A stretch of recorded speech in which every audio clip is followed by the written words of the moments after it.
বৃহস্পতিবার থেকে রাজধানীর নেতাজি চৌমুহনীস্থিত এনএসআরসিসি হলে শুরু হলো ৬৮তম জাতীয় স্কুল গেমসে অনূর্ধ্ব ১৭ বালিকা বিভাগের জুডো প্রতিযোগিতার আসর। এদিন রাজ্যের মুখ্যমন্ত্রী প্রফেসর ডক্টর মানিক সাহার হাত ধরে উদ্বোধন হয় এই জাতীয় আসরে।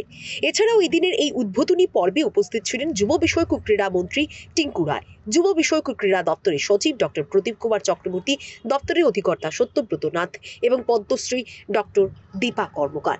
আগামী ১৫ই ডিসেম্বর পর্যন্ত চলবে এই প্রতিযোগিতা। ৪ দিন ব্যাপী আয়োজিত জুডোর এই জাতীয় আসরে ২৭টি রাজ্য এবং 4টি কেন্দ্রশাসিত অঞ্চলের প্রায় 200 শতাধিক প্রতিযোগীরা অংশগ্রহণ করবে।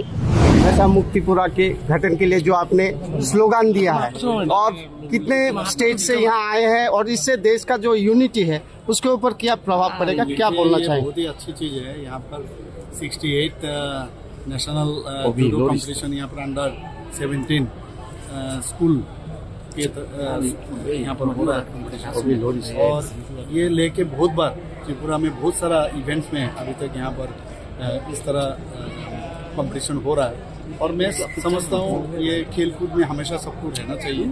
उसमें एक तो शरीर का भी अच्छा फिट होते हैं और ऊपर से उसका मेंटल कंडीशन भी अच्छा रहता है। हम लोग हमेशा कहते हैं कि माननीय प्रधानमंत्री जी भी कहते हैं नशा मुक्त भारत, नशा मुक्त त्रिपुरा।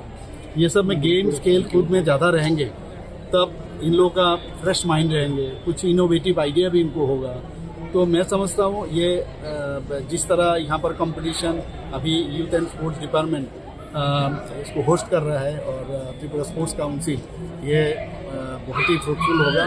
और ये जो 27 राज्य से यहाँ पर मेरा पास जो इन्फॉर्मेशन है 27 राज्यों से यहाँ पर पार्टिसिपेट करने आई है और ये मेरे ख्याल से सक्सेसफुल होगा।